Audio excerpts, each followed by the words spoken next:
Bem-vindo a mais um episódio do Brain Session, o podcast da Brain Innovation, o ICT, do Grupo Algar. Aqui a gente já está falando de tecnologia, inovação, agilidade. E hoje o tema é muito interessante, a gente está falando de plataformas digitais, plataformas tecnológicas que têm mudado o mundo. Estamos com uma grande empresa, estamos com um empreendedor raiz aqui do lado. Então, eu já queria agradecer vocês. A Marília hoje dirige toda a parte de Américas da HPE, que é a parte da HP que está ligada mais a corporações, soluções corporativas. Prazer. Obrigado pela sua presença. Prazer estar aqui hoje com vocês. O Ricardo Rocha, né, para quem é aqui da terrinha, vai lembrar da Softbox, né, fez uma venda interessante aí para o Magalu há um tempo atrás. É empreendedor raiz, tem feito a diferença, né, no ecossistema que ele atua e principalmente aquilo que é ligado ao seu propósito. Obrigado pela presença, Ricardo. Bom, estar aqui, olá para toda a audiência e poder compartilhar com vocês. E aqui no Brain é sempre uma alegria, né? Tem um papel importante e relevante aqui na nossa região. Obrigado pelo convite. Muito bom. O tema específico é sobre plataformas inovadoras, plataformas que têm mudado o mundo, né? A HP, a gente sabe o poder que ela tem para pessoa física que consome os produtos diariamente, mas também empresas, né? Se você puder falar um pouquinho, Marília, né? Sei que você é apaixonada pelo tema da inovação, está liderando essa parte de supply para as Américas. Como que a HP tem se posicionado no tema da inovação? O que você tem visto, né, nessa sua visão atual como diretora de supply Américas e como que a HP tem transformado o mundo das empresas através de soluções inovadoras? Daqui a pouco eu vou falar um pouquinho dos dois produtos que a gente tem junto com a HP Aruba para contextualizar um pouco desse impacto no ecossistema. Show. Prazer estar aqui hoje com vocês nesse centro de inovação que é o Brain. Bom, a HPE, pessoal, ela nasceu, né, dentro de uma garagem em Palo Alto por dois amigos que começaram a inovar lá dentro da HP, né? Então, assim surgiu a HP em 1939 e ao longo da história, né, diversos produtos e plataformas criadas. Em 2015, a HP se separou em duas, né, para ganhar velocidade, foco. Então, a HP Inc. ficou com toda a parte de computação pessoal, impressoras, calculadoras. E a HP Enterprise, a Hewlett Packard Enterprise, ficou com toda a parte de soluções corporativas, né? Então, o portfólio de servidores, de produtos de armazenagem, de mobilidade, agora de inteligência artificial. Então, a HP, hoje, ela se posiciona como uma empresa dentro do mundo corporativo que provê essas soluções de nuvem híbrida, dentro do seu portfólio, né, uma série de produtos e opções, aí, desde servidores, produtos de armazenagem, mas o grande ponto de inovação da HPE é o HP GreenLake, que é uma solução de TI as a Services. Então, você não precisa comprar a infraestrutura, né? Você compra isso através de uma subscrição, como um serviço, né? A HP monta para você essa solução do que o seu negócio precisa, né? Com as camadas de segurança. Então, isso pode estar híbrido, isso pode estar num data center colocado, como pode estar no site da sua empresa, e a partir daí você passa a consumir e a pagar pela sua utilização, né? Mas fora isso, enfim, a HP tem uma gama imensa de soluções, além do HP GreenLake, então serviços de consultoria, de mobilidade, de inteligência artificial, né? E de alta computação. Maravilha. Fala um pouquinho da sua carreira também, onde você começou aí e como chegou na HP e essa trilha, né, de uma mulher forte aí dentro da HP liderando as Américas. Ah, claro.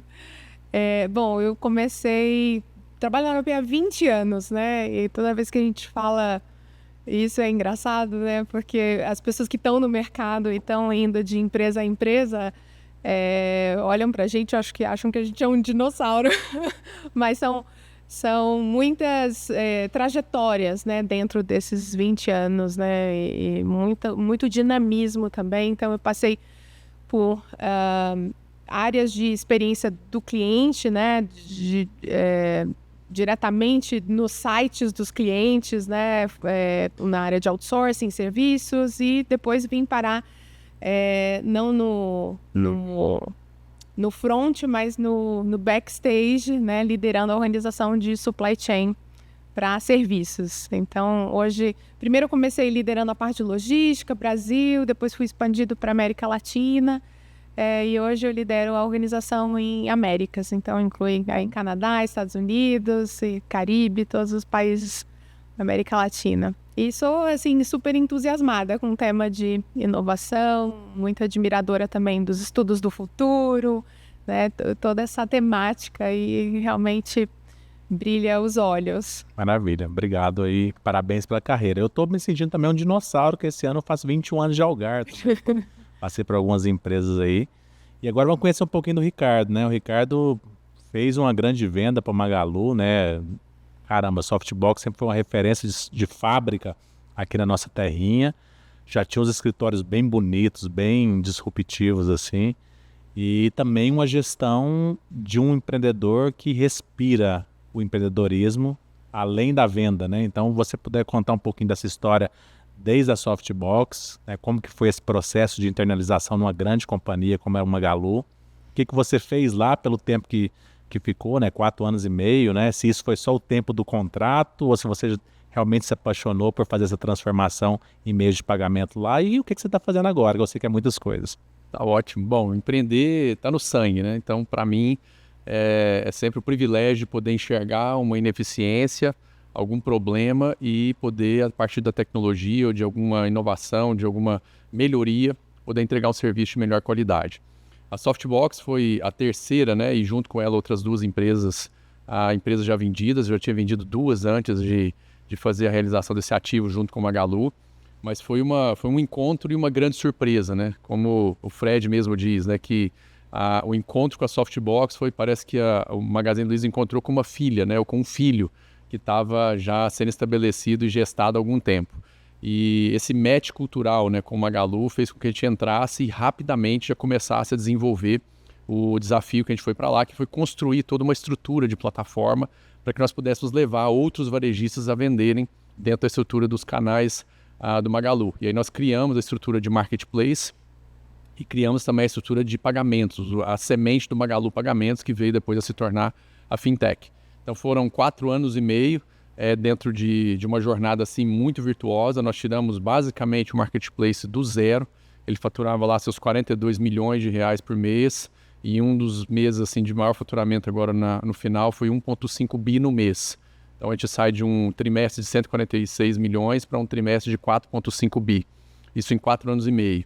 Então foi muito trabalho, mas uma empresa sem dúvida alguma que materializa a sua cultura. Então falar do Magalu para mim também é uma empresa apaixonante, então continuo amigo de todo mundo, mesmo tendo fechado o ciclo lá, mas amigo de todo mundo, a gente ainda tem projetos juntos, aí sem dúvida aprendi muito nesse processo de inovação.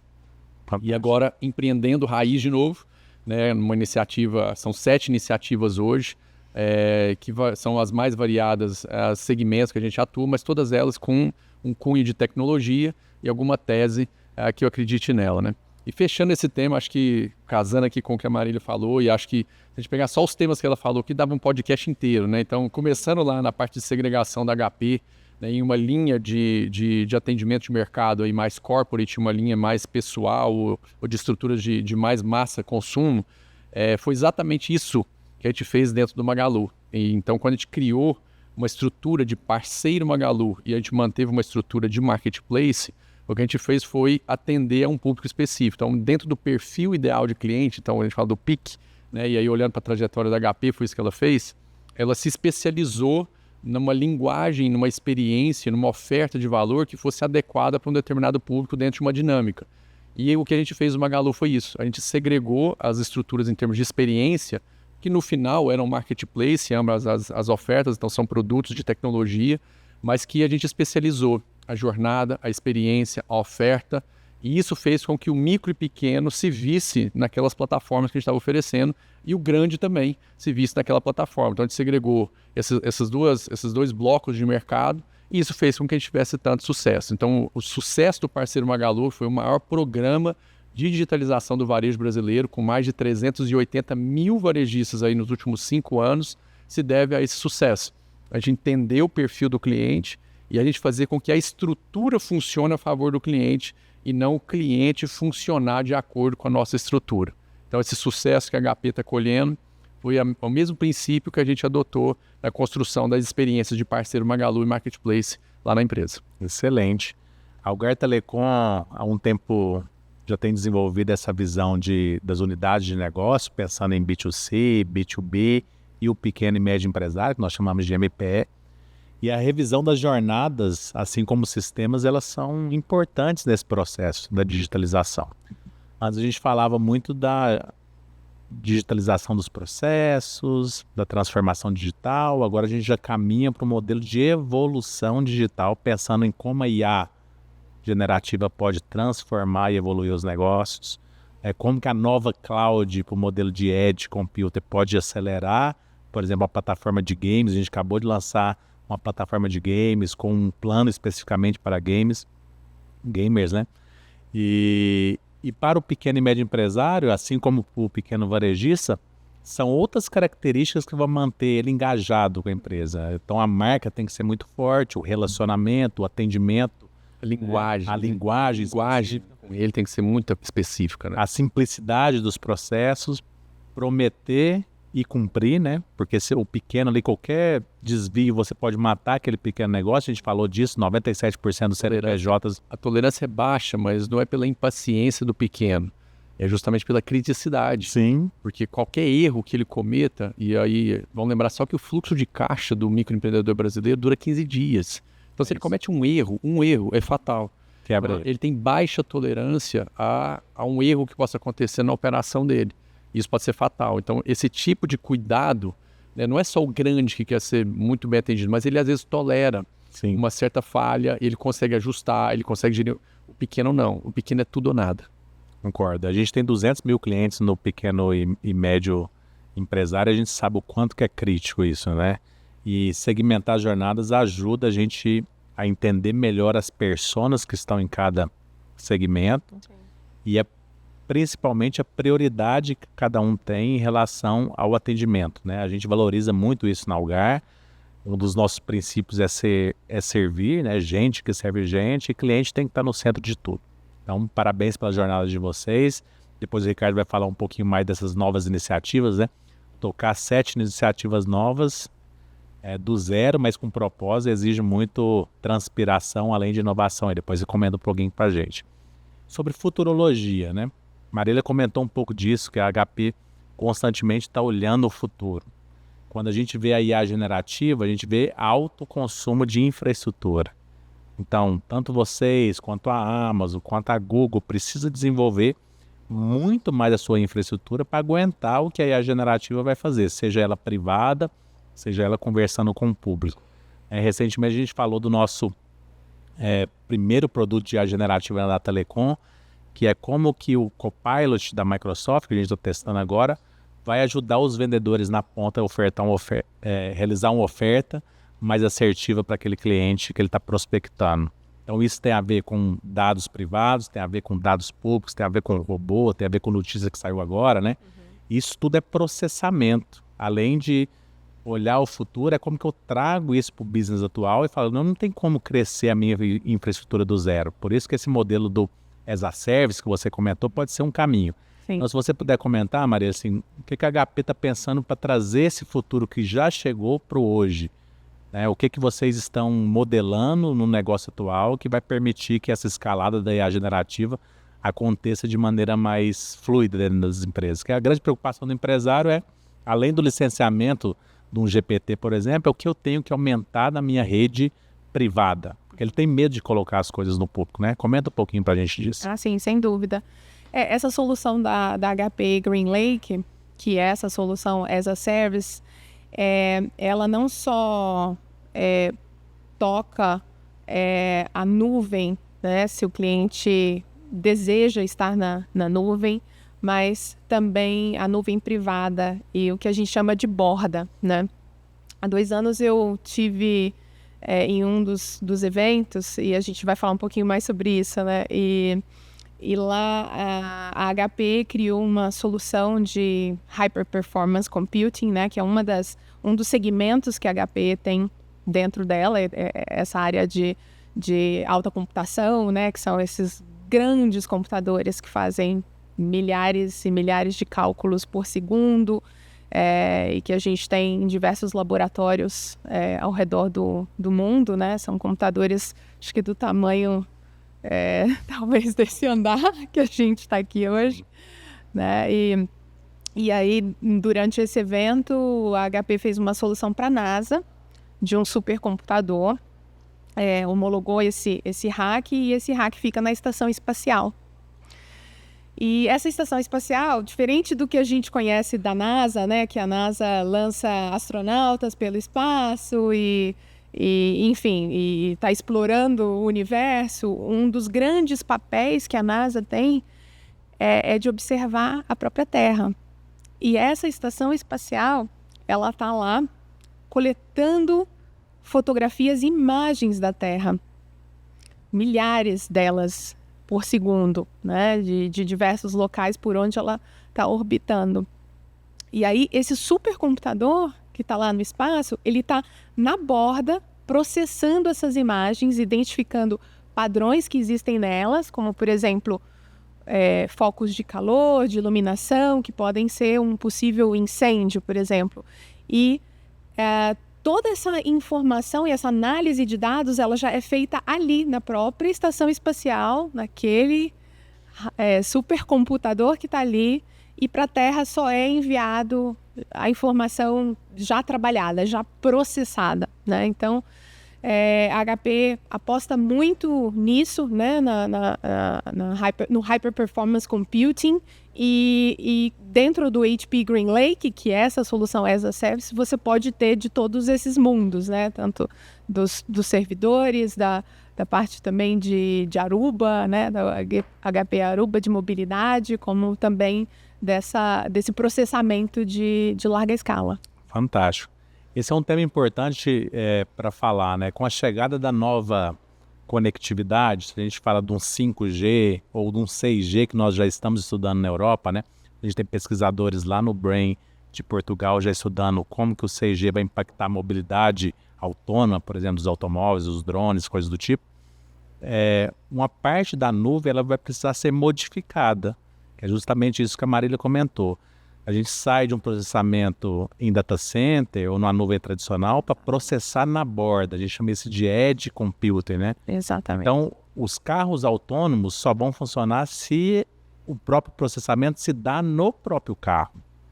Um drone autônomo, que a Amazon já faz isso através do Amazon Prime Air há pelo menos uns 6, 8 meses em Atlanta, entregar coisas em até meia hora através de drones autônomos, só vai funcionar se processar no próprio drone.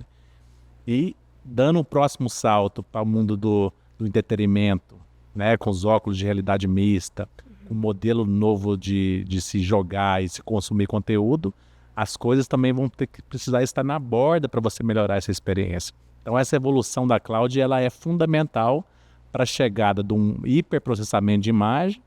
Vou jogar um jogo GTA 6 vai ser lançado esse ano. Tô todo mundo na expectativa, né?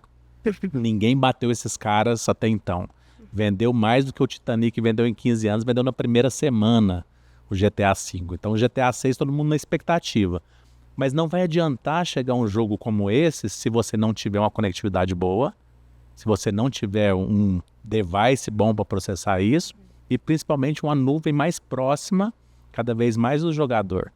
Então, tudo isso é experiência do usuário, né? Então, fantástico esse projeto com a NASA. E para quem está aqui ou quem vai receber as informações, realmente é soldado. Olha, tem um incêndio acontecendo, tem essa movimentação, ou tem uma placa que eu estou observando aqui que tem algum risco para aquele bairro, para aquela cidade, ou, né? Então, o processamento da borda ele vai mudar o nosso modo de consumir conteúdo e ser alertado por isso, né? É fantástico. Então, parabéns pela HP. E o Ricardo falar um pouquinho desses negócios, né? Destaca aí os principais negócios que você está trabalhando hoje. Sei que são diversas áreas, né? A área de saúde, a área de tecnologia. Então, comenta um pouquinho aí o que você está trabalhando, Ricardo. Bom, são negócios também em teses de tecnologia. Então, eu vou falar de um deles, né? Que é a Blips. E lá a gente utiliza bastante inteligência artificial, processamento de borda, telemetria de uso descentralizada e centralizada. Então a gente usa bastante IoT, a gente usa já token NFT, cadeia de blockchain, então assim, toda a sopa de letrinhas a gente tem utilizado lá. Basicamente o que a Blips faz é ela conceder crédito para locação e venda de equipamentos para B2B, ou seja, para uma empresa poder operar. Então vamos falar, exemplo, uma clínica de estética, uma pizzaria que precisa de uma maceira, de um forno, a clínica de estética que precisa da criolipólise, do HIFU, né, que são equipamentos para procedimentos estéticos. Empresas de comunicação visual que fazem fachada, impressão, que gravam brindes, né, fazem parte de copy stand. Então, ou seja, a gente provê equipamentos para que as empresas tenham uma linha de produção. E qual é o grande problema? É que o micro e pequeno no Brasil, ou ele é inelegível, ou ele é invisível para o sistema financeiro tradicional. Por quê? Ou ele não tem movimentação suficiente para poder ter um score legal, ou então, dado a indisciplina e a falta de educação financeira no Brasil, ele já se comprometeu de alguma forma, então ele tem um score péssimo, que já teve um comprometimento do CPF, uma restrição. Então esse grupo de empreendedores estão sem dinheiro para poder financiar as máquinas que seriam máquinas produtivas, e isso desacelera a nossa economia. Onde que a Blips entrou com uma tecnologia inovadora, que a gente, a partir de um IoT, a gente consegue fazer uma identificação de cada equipamento nosso, ela vai acoplada na placa-mãe desses equipamentos, ela passa a fazer parte do circuito integrado desses equipamentos, homologados oficialmente com os fabricantes, e com isso a gente consegue transformar aquele equipamento em uma garantia real, geolocalizada, com telemetria, a gente sabe tudo que está acontecendo com o equipamento, e a gente consegue também fazer o bloqueio desse equipamento em caso do cliente ficar inadimplente, seja com aluguel ou seja com o financiamento. E aí com isso a gente destravou a possibilidade de clientes que têm algum tipo de restrição poderem ter acesso a crédito, porque nós transformamos um equipamento que não era garantia real em garantia real. E por isso a empresa tem crescido bastante, porque a gente acaba sendo a única opção para esse empreendedor empreender. E aí nós temos feito esse trabalho de fazer com que empreendedores que estavam talvez presos e reféns de um sistema financeiro tradicional, agora estão liberados no seu potencial empreendedor. Isso é a Blips, Excelente. A empresa nossa que mais cresce. E tem a Topo, que é uma empresa de nutrição focada em bem-estar, tanto do corpo, quanto da mente, quanto das emoções. E a gente fala de nutrição, falando de alma e falando de mente, porque faltam micro e macronutrientes importantes para você, por exemplo, ter um bom sono. E isso é uma ausência na população brasileira de maneira generalizada. E as pessoas não dormem bem porque faltam esses micro e macronutrientes que produzem os hormônios que te fazem descansar bem, que te produzem um hormônio do bem-estar. Então toda a construção nossa de snacks, de pós, de tudo aquilo que a gente oferece como nutrição, obedece um critério assim, enorme de promover a saúde das pessoas, tanto do corpo, quanto da mente, quanto da alma. Então essa é a Topo, e aí tem outros, tem a Digel, tem a Crédito, tem a Impulse, tem a Yamo, e por último agora tem a Zuper, que é uma empresa nossa focada em educação empreendedora, para que nós possamos levar essa experiência que eu tive no mundo todo, né, já empreendendo, vendendo 5 empresas, agora fazendo 7, a gente transformou isso em um método e agora eu trabalho ensinando os empreendedores como levar os seus negócios ao próximo nível. E também com tecnologia, porque a gente dá educação, mas também leva ferramental tecnológico, e a gente acopla isso na empresa para que a gente possa fazer as telemetrias de como está, por exemplo, funil de vendas, para que a gente pode melhorar um funil de vendas, as etapas de funil, todo o planejamento da cadeia de marketing, seja digital ou seja um marketing em qualquer canal que você utilize, e como é que ele pode melhorar o processo de vendas. E também uma visão na parte de despesas para que essa empresa seja uma empresa atraente a ser investida por grupos que apostam em empresas que estão aí no seu momento de 3 a 4 anos. Então isso tem sido uma jornada interessante porque os empreendedores estão sendo educados e também aparelhados para poder funcionar bem. Excelente. Esse é um trabalho mandatório, né, para quem quer fazer algum tipo de disrupção. O Brain, no seu início, a gente vai completar 7 anos. O primeiro ano e segundo ano a gente chamou de pilar 0, era o trabalho de educar as pessoas para uma mentalidade para o incerto. Empresa de 70 anos que a gente acabou de completar, a Algar Telecom, o grupo tem 93 anos de idade, ele é naturalmente averso a risco. Os acionistas que ainda estão na operação, no conselho, eles tendem a apostar naquilo que é mais comum ao desenvolvimento das empresas atuais. Então a gente tem um negócio em TI, um negócio em telecom, agro e turismo, e naturalmente os acionistas vão orbitar os seus investimentos em cima disso. Vão apostar suas fichas em cima daqueles mercados que eles já dominam. E para o futuro, para fazer os próximos 100 anos do Grupo Algar, possivelmente esses negócios vão mudar de característica, eles vão adotar outras formas de modelo de negócio, outras empresas, fusões, aquisições, vendas. A gente acabou de vender parte da Algartec, né, para o Grupo Positivo, lá de Curitiba. Legal. E a aversão ao risco impede que o empreendedor dê o próximo salto na inovação, que é uma inovação um pouco mais disruptiva. Então, nos primeiros anos do Brain, nós fizemos isso. A gente educou as pessoas. Então, treinar nos novos métodos. Primeiro a base, depois o topo.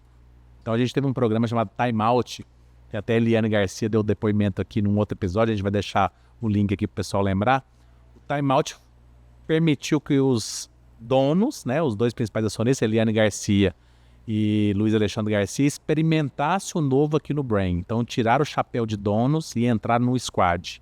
A gente escolheu o squad que estava em momentos diferentes. Luiz ficou no squad de agronegócio, tecnologias para o agro. A Eliane Garcia ficou no squad de casas conectadas, que inclusive tinha soluções da HP ali dentro. E a gente estava provocando o acionista a pensar que um pequeno grupo de trabalho que nós chamamos de squad poderia emergir do próprio squad ideias tão criativas que eles sozinhos na sua cadeira de diretoria não ia conseguir. Então fizemos isso com os donos. Depois trouxemos todos os vice-presidentes, todos os diretores mais importantes e treinamos a base de mais de 3 mil pessoas nos 2 primeiros anos. Então a gente criou uma revolução de que a base queria trabalhar no novo e o topo estava engajado. E a média gestão ali precisou se transformar, senão ela seria engolida pelos novos movimentos. Ou expurgada, né? Ou expurgada, né? Essa era a ideia. Então tudo começa por educação. Acho que essa ideia da Zuper, ela traz esse movimento da mentalidade das pessoas para o novo, para o incerto. Chegou IA generativo, o que fazer com isso? Meu emprego vai acabar? Vão matar minha empresa? Né? Se você mudar a sua mentalidade, usar a ferramenta a seu favor, você vai conseguir disruptar, às vezes, o modelo atual. E isso a gente fez ao longo desse processo, para depois começar a falar de coisas novas. Então, primeiro é a mentalidade, depois é o ferramental, depois são coisas próximas do core, para depois evoluir em tecnologia e novos negócios. É um caminho natural, né? A gente pode deixar depois para vocês um e-book falando sobre isso, que é a escalada da inovação e como trabalhar isso dentro das empresas mais tradicionais. Mas depois de falar tudo isso, eu queria que vocês comentassem um pouquinho, assim, da importância do tema inovar dentro dos negócios. Como que é inovar numa empresa que já domina grande parte do mercado, já tem os seus especialistas, e como é inovar hoje em pequenos negócios, né? A partir de uma dor real, falar assim, caramba, dá para resolver isso, dá para ser diferente, dá para ajudar a melhorar a economia ou um hábito alimentar, né? Uma maneira de gerenciar um negócio. Então, vocês puderem comentar da importância da inovação no temas que vocês trabalham atualmente. Acho que para uma empresa de tecnologia como é a HP, né, a inovação é a base, né, de tudo e a gente está falando de pessoas no final, né? Quem é a HP, né? São todas as pessoas que compõem, né, esse quadro. E aí a gente não tem como não linkar com cultura organizacional, né? E uma coisa muito bacana que a HP possui, né, dentro do framework de cultura que ela tem um dos beliefs, uma das crenças que ela tem é de acreditar em bold moves, né, em movimentos ousados, em we before I, que somos nós, né, antes do eu, e um super bacana também que é fail fast, learn and improve. Então você tem que ter numa organização, seja ela pequena, média ou grande, um outro olhar em relação à falha, né? Em relação ao erro, e como isso também vai te trazer uma série de oportunidades, né? Então, falhar rápido, fail fast, aprenda, learn and improve, e melhore a partir disso, né? E aí tudo isso, lógico que para fazer a diferença no mundo, né? Acreditando que nós somos também uma força para o bem. Então, eu acho super bonito isso e principalmente na forma como a empresa vivencia isso no dia a dia, nos desafios que a gente enfrenta, né? E quando a gente fala de inovação, às vezes a gente tende a associar inovação com tecnologia de uma forma assim, muito automática. E inovação, por muitas vezes, é você simplificar. É você pensar em um problema de uma outra maneira, com uma nova abordagem e trabalhar numa simplificação disso. Pode ser uma tecnologia, né? Mas pode ser que não. Pode ser que seja algo muito mais simples do que isso. Fantástico, obrigado. Inovação, eu posso citar a última, né, que foi no Magalu. Para mim diz respeito a você ter uma habilidade hoje essencial, que é a sua capacidade de exercer influência social. E você só consegue trabalhar influência social se você tiver a capacidade de trabalhar com o nós. Então, da gente não ser o eu e o ego acima de tudo, mas a gente de fato construir times que funcionem em alta performance. E eu acho que talvez se eu tiver alguma habilidade, a minha maior habilidade é essa de fazer com que as pessoas funcionem bem trabalhando juntos. E a gente identificou algumas coisas importantes, mas principalmente a sensibilidade, a humildade de ouvir o cliente. Então, uma das coisas que eu sempre fiz é conversar com as pessoas. E conversando com o seller de pequeno porte, então visitando, indo até o estabelecimento dele. Não é ficando lá no escritório, imaginando como que as coisas são e supondo como as coisas deveriam ser. Não, indo até lá, transpirando, suando, sujando, e entendendo qual era a sensibilidade que eu precisava ter para poder extrair a dor e a linguagem. Como que eu entendo a dor e como é que eu produzo algo na linguagem que ele possa utilizar e que ele possa entender. E aí, se a gente tiver essa capacidade de ter influência social e sensibilidade alinhada a um conhecimento de tecnologia, e aí o conhecimento de tecnologia é importante para você propor uma solução que seja simplificada e conectada com essas pessoas. E a influência social tem um papel de você movimentar essa estrutura ou essa infraestrutura corporativa inteira. Se você não tiver essa condição de se conectar com as pessoas e fazer elas funcionarem bem, sem dúvida você pode até ter a sensibilidade de entender o cliente, o conhecimento de tecnologia, mas você não consegue implementar na empresa, porque não depende só da sua área, não depende só do seu time, a empresa funciona como um corpo. Então, se você não tiver capacidade de fazer com que todo o corpo se movimente, a gente não vai conseguir implementar nada. Eu acho que inovação passa por esses aspectos, e em coisas simples. Então, um exemplo, né? Como é que a gente fez para escalar em apenas 2 anos 150 mil sellers? Nós observamos uma ineficiência que a gente tinha. Nem foi tecnologia. A gente viu o seguinte, os vendedores de loja ficavam um período do tempo ociosos. E a CLT não permite que a gente mande eles embora para casa, eles voltem só quando tem cliente. Precisa ter os picos de atendimento de loja, de demanda de atendimento. Então, olhando para esses vales de vacância de clientes em loja, nós falamos assim, poxa, nesse período, vamos mandar então esses vendedores para a rua e eles vão fazer captação de seller para a gente. E a gente paga para eles um adicional para cada seller que eles trouxerem. Bom, o que a gente viu? Que eram os mais eficientes para trazer sellers. Sabe por quê? Porque esses sellers da comunidade eram clientes deles na loja. Então, eles já tinham uma conexão. Então, eles eram muito mais eficazes do que os nossos canais digitais, do que o nosso call center, do que os nossos bots, do que qualquer outra tecnologia. A figura humana era mais eficaz, mas a gente precisou de encontrar essa ineficiência. Uma coisa muito simples, produzir uma inovação enorme, e nós ganhamos 30 mil agentes trabalhando e por isso a gente pôde trazer 150 mil sellers. Então eu estou contando tudo isso porque são tripés. Então parte eu resolvo com tecnologia, parte eu resolvo com influência social e parte eu resolvo com sensibilidade para que eu possa identificar a linguagem, a experiência e as ineficiências que eu já tenho dentro de casa. E isso eu tenho humildade. Humildade assim, dá para fazer melhor e eu posso fazer melhor. E aí esse tripé ajuda a gente na inovação. Então nem tudo é tecnologia. Tem coisa que às vezes é sensibilidade e bom senso. Fantástico, fantástico. A gente tem um programa aqui no Grupo Algar chamado Experimenta Aí. Ai, que legal. O líder, quando ele chega no topo e num grupo tradicional, num grupo grande, familiar, demora a se chegar no topo, né? Você tem um processo de estagnação da liderança depois que assume cargos executivos. Ele tem medo ali de ousar em colocar o seu nome em projetos incertos, em projetos que ele não tem um orçamento bem definido, em projetos que a tecnologia ainda está sendo amadurecida. Naturalmente, esses grupos mais tradicionais esperam alguém ir na frente para depois começar adotando. Será que meu vizinho vai primeiro? Deixa eu lá ver como é que foi, para depois pensar em adotar. Isso também acontece no Grupo Algar. E a gente resolveu mexer nessa liderança no ano passado.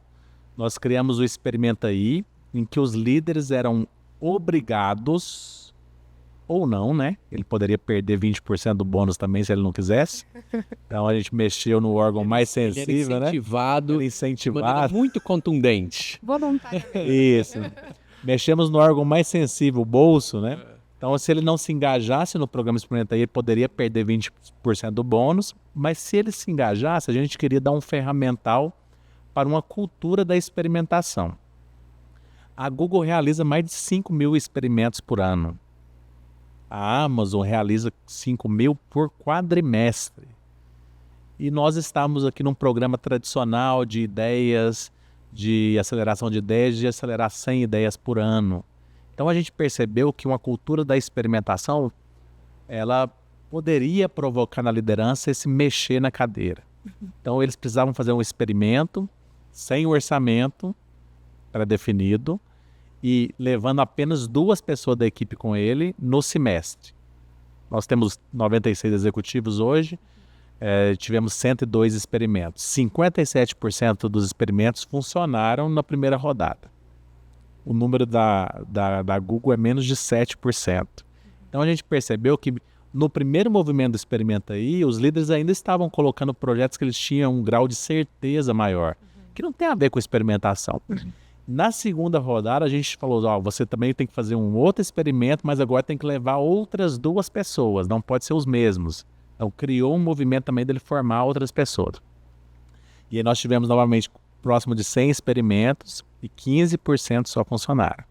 Então a gente percebeu que provocar os líderes em relação a tolerar o erro, a processo de experimentação que tem mais a ver com validar ou invalidar hipótese, e que ele poderia sim dizer que falhou aquele experimento, a gente passou a mexer com a mentalidade dele em relação a isso. De celebrar, às vezes, até um projeto que não deu certo. Que bom que eu não levei isso adiante. Que bom que eu não comprei essa ferramenta. Que bom que esse caso de uso não deu certo. E isso a gente fez um processo primeiro com a liderança, né? E após os associados, com os colaboradores, enxergar que a liderança também podia errar, também podia experimentar, a gente ampliou agora o programa para a empresa inteira. Então, a gente vai ter 4 mil experimentos no ano de 2024. Por que eu estou contando isso? Eu queria a visão de vocês, né, enquanto líderes, né, da importância da liderança de assumir essa humildade. Eu não sei tudo, as tecnologias novas podem estar ao meu favor, esse projeto é incerto, mas vamos junto. A dor do cliente pode ser o nosso motor. Visitar, né, tirar a bunda da cadeira e visitar o cliente realmente pode ser uma maneira de enxergar um modo diferente. Então, fala um pouquinho do papel da liderança nesse processo de construir a inovação e de construir plataformas inovadoras. Claro, claro. Eu acho que passa muito também pelo papel da liderança e de times de alta performance, né?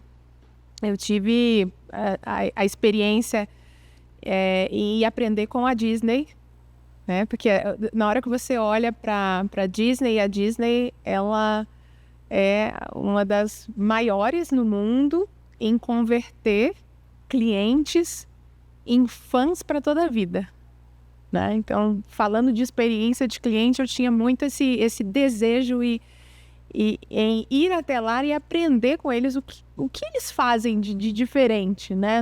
Olhando para a experiência do cliente e olhando para o aspecto da liderança e liderança de times de alta performance. As 2 grandes lições e takeaways que eu tirei desse curso lá no Disney Institute foi, primeiro, ser intencional, né? Então, a intencionalidade ela é muito, muito importante, né? Então, você tem que ser intencional em cada processo, em cada momento que você está tendo com o seu cliente, né? Então, essa intencionalidade, quando você chega num parque da Disney, né? Então, é pensado em toda a sua experiência, né? Desde a fila que você vai enfrentar né? Como tornar esse tempo um pouco mais suave para você, né? Percorrendo ali nos parques, nos brinquedos, com o cenário, né? Desde a perspectiva da criança, né? Então eles arquitetam e os arquitetos andam de joelhos pelo parque, quando o parque está fechado, obviamente, para ter a linha de visão das crianças, né? E o parque é feito para todas as idades e principalmente para elas. Então, intencionalidade, o primeiro ponto, né? No end-to-end. E o segundo ponto é o empoderamento dos membros do time. Então, a liderança e a liderança de alta performance, ela está a todo momento olhando e empoderando esse time. Então, num parque da Disney, por exemplo, se a criança deixou um sorvete cair ou não quer ir no brinquedo porque está segurando aquele sorvete, aquele agente que está ali do lado da criança, ele tem o poder de segurar o sorvete enquanto você vai lá no brinquedo, mas ao mesmo tempo esse sorvete vai ser trocado por um novo. E esse funcionário da Disney, né, esse colaborador da Disney, ele não precisa de autorização, ele não precisa entrar em contato com o gestor, com o líder para ter essa autorização, não. Ele está ali responsável por garantir aquela experiência. Então, toda vez que a gente olha para os nossos times, né, eu faço muito essa reflexão também na minha liderança, dentro do que eu faço na HP hoje, é como eu empodero cada vez mais o meu time, né, para fazer a coisa certa. Então, eu acho que são esses dois aprendizados que eu compartilho aqui hoje, que eu acho que são fundamentais, e na hora que a gente fala de inovação também tem tudo a ver, não tem? Fantástico, fantástico. Empoderamento de times é o que o Ágil prega, né, e tem feito a mudança transformacional nas companhias. É isso mesmo, e ser agile é isso, né? Então, não vou repetir o que a Marília disse, mas ser agile é isso, é descentralizar. Tanto a tomada de decisão, quanto também a parte orçamentária. E aí pega. Você fala assim, vamos descentralizar o controle do dinheiro. É o que normalmente pega com muitos empreendedores. Então, acho que ratificando e só complementando essa parte. Agora, eu acho que tem um outro aspecto assim, que é fundamental, que tem a ver com a parte emocional. As pessoas vão deixando de viver aventuras e vai deixando de ser emocionante inovar. E isso se deve ao fato de que elas começam a preservar algo que vai se tornando muito grande, que é a sua reputação, a sua carreira, a sua projeção social. E aí, em nome da sua reputação, em nome da sua jornada de projeção social, eu vou me intimidando, porque eu não estou disposto a colocar em risco essa minha reputação. E a gente olha homens como Elon Musk e fala assim, cara, por que ele é tão veloz, tão inovador? Porque ele está se lixando para a imagem dele, do público, da opinião das pessoas, do que as pessoas vão pensar. Ele não liga para nada, ele dá all-in o tempo todo. A vida dele é sempre uma aventura. Então a gente olha para um cara desse e diz, nossa, como nós podemos ser inovador como ele? Bom, simples, arrisca tudo o tempo todo. Não tenha tanto apego à sua reputação, não tenha tanto apego à sua projeção, à sua imagem, ao seu pedigree social, como as pessoas têm hoje. Então as empresas corporativas, elas vão perdendo esse senso da aventura, porque os executivos vão se cristalizando nesse pedigree social e vão deixando de oferecer para a empresa esse arrojo que deveria vir deles, que é quem tem a visão, quem tem uma perspectiva de futuro, quem trabalha a estratégia. E aí eu acho que entra algo que é muito bonito no discurso, que é nós antes do eu, né? Que é um lema. Só que, de verdade, quando a inovação começa a diminuir, são pessoas mais preocupadas com o seu eu social, com o seu eu reputacional, com o seu pedigree executivo do que com a companhia. Então são pessoas que vão crescendo e vão deixando a inovação de lado porque estão mais preocupadas com elas mesmas, e isso é egoísmo, é o ego falando. Então as pessoas estão mais apegadas ao seu ego do que de fato fazer com que a empresa funcione. Então eu queria pôr esse ingrediente mais quente aqui para a gente poder falar. E acho que muito executivo hoje sofre disso. Deixou a aventura de lado porque está mais apegado ao seu pedigree social executivo. Excelente. Eu vou recordar o nosso fundador aí para você que não conhece, o senhor Alexandrino Garcia. Ele, durante a sua vida aqui nessa cidade, que há 107 anos atrás veio para essa região de Uberlândia com a família, ele teve um propósito na vida: servir. Quando ele deixou de fazer parte de alguns negócios que ele era sócio dos irmãos para investir numa empresa de telecomunicações, porque ele queria servir a comunidade. Ele queria servir alguma mãe que estava aqui em Uberlândia, que o filho tinha estudado em Uberaba. E às vezes era 7 dias para chegar a carta. Então ele foi fincando poste a poste, de Uberlândia a Uberaba, e fez a primeira ligação. Uau. Isso há 70 anos atrás. E agora a gente então pode, uma mãe que está com saudade do filho, conectar com o filho que está estudando fora. E aí ele chegou em Uberaba, chegou em Franca, chegou em Ribeirão e outros 27 estados que nós estamos hoje, aí, o Brasil quase todo com serviços de telecomunicações. Tudo isso pelo olhar do fundador de um altruísmo de servir mais do que um egoísmo de se promover. Ele teve mais de 60 empresas, né? Hoje nós estamos concentrados em 4, e o papel da sua liderança, o papel da sua força continua sendo o nosso mantra, né? De que Algar é gente que serve gente. Então, com esse olhar, né, que é possível a gente ter uma liderança mais servidora, de ter uma liderança mais preocupada com servir do que ser servido, vai fazer com que a gente continue pelos próximos 70 anos, 100 anos, e é isso que eu faço de votos também para as empresas de vocês. Você sabe que esse é um ponto que eu avalio, assim, quando vou investir em uma empresa, quando agora nós estamos com 7. Uma das coisas que eu avalio é a gana, a vontade, assim, essa disposição visceral, assim, de arriscar, de querer fazer, de querer implementar, sabe, de correr risco, de falar assim, poxa, não deu certo, mas eu vou tentar de novo, vou insistir, sabe, a disposição de, às vezes, até ter algumas cicatrizes que fazem parte da jornada. Então, essa disposição, assim, essa gana de querer empreender, de querer fazer, é algo que eu tenho visto que as pessoas vão deixando morrer. E eu me sinto muito privilegiado, porque eu convivi com a dona Luísa, né, e com o Fred, e com o Fatala também. O Fatala é o VP de plataformas lá, é um nerd total, mas assim, um cara muito arrojado. E convivi com essas pessoas, assim, e eu vi o quanto eles estão dispostos, de fato, a trabalhar os elementos da cultura, mas a arriscar. Poxa, foram vários riscos corridos pelo Magalu ao longo desses últimos, vamos colocar assim, 8 anos, né, na gestão do Fred, e que agora ela está se provando uma estratégia que deu certo. Então passou um vale da sombra da morte agora, mas dos varejos brasileiros, e eu não quero comemorar o estado crítico do varejo brasileiro, não, a gente não tem que celebrar isso, mas quando a gente olha para a estratégia que o Magalu adotou, é a única que permaneceu. Das 3 grandes, é a única que permaneceu, e toda a sua estratégia estabelecida permanece de pé, não abriu mão de nada, e a empresa está pronta.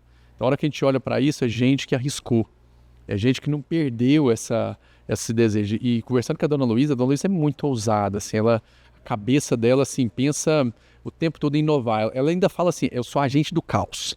Meu negócio é fazer bagunça e vocês estão aqui tudo para poder organizar. Então, ou seja, ela está promovendo constantemente essa renovação, sem medo de ser julgada, sem medo de ser taxada de a doida. Que volta e meia você escuta, não, a dona Luísa está ficando doida. Aí passa assim, 1 ano, 2, assim, ela é uma visionária. E a grande diferença entre o doido e o visionário é uma questão de tempo e você conseguir implementar aquilo que você propôs. Então eu queria deixar essa provocação também, porque muita gente está perdendo essa gana, essa parte visceral da vida, que é a aventura. É bom você viver algo novo, experimentar algo novo, implementar algo novo. E aí isso você promover uma experiência surpreendente, inesquecível, inesperada, única para o seu cliente. E você olha para ele e fala assim, cara, eu nunca vi isso na minha vida. Ainda bem que você chegou, ainda bem que você está aqui. E aí você encarar essa energia nas pessoas é o que faz a gente continuar arriscando. Fantástico. Um beijo para Luiz Helena Trajano, foi conselheira do Grupo Algar há muitos anos, vocês sabiam disso. E o Fred, né, que tem liderando aí essa companhia com uma visão assim, muito de um ecossistema chinês, assim, né, de como fazer negócio no varejo de forma disruptiva. Então, um beijo para a família Trajano aí. Obrigado pela presença de vocês mais uma vez, foi incrível. Votos aí para que você possa voltar em Uberlândia para a gente fazer negócio juntos aqui no Brain. Obrigado. Valeu. Deixa as redes sociais aí para o pessoal seguir vocês, como que eles podem te encontrar. Legal. No LinkedIn, Marília Ramalho. No Instagram, que é a minha principal rede social, ricardorocha.com.br. Parece site, mas é isso mesmo, ricardorocha.com.br. Muito bom. E você aí pode seguir a gente, @BrainInnovation. Se inscreva no nosso canal do YouTube e também assine lá o nosso podcast no Spotify. Obrigado, tchau, tchau, gente. Valeu. Prazer. Obrigada. Tchau.